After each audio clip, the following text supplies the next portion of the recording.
ఇక ఎన్నికల సమయం ఆసన్నమైంది. మీరు మంచి చేసే నాయకుని ఎన్నుకుంటారో లేక చెడు చేసే నాయకుని ఎన్నుకుంటారో అది మీ ఇష్టం. ఒకటి మీకు చెప్పదలుచుకున్నాను, జగన్మోహన్ రెడ్డి చేసిన పథకాలు ద్వారా ఎందరో లబ్ధి పొందారు. జగన్మోహన్ రెడ్డి అభివృద్ధి పదములో రాష్ట్రాన్ని పరుగులెత్తిస్తున్నారు. 14 ఏళ్లు సీఎంగా పనిచేసిన చంద్రబాబు నాయుడు గారు ఈ 5 సంవత్సరాలు జగన్మోహన్ రెడ్డి చేసినట్లుగా చేసి ఉంటే మన రాష్ట్రం ఎంత స్థాయిలో ఉందో తెలుసా? కానీ చేయలేదు.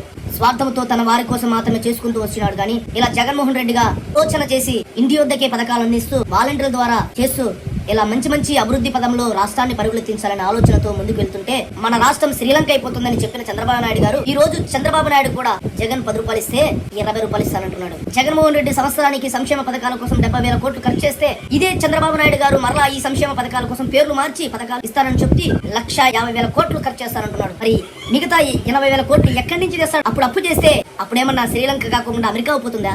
ఒకసారి ఆలోచించండి. ఒకసారి ఓటు వేసినప్పుడు గుండెల మీద చేసుకుని ఏ నాయకుని ద్వారా మంచి జరిగిందో ఆ నాయకునికి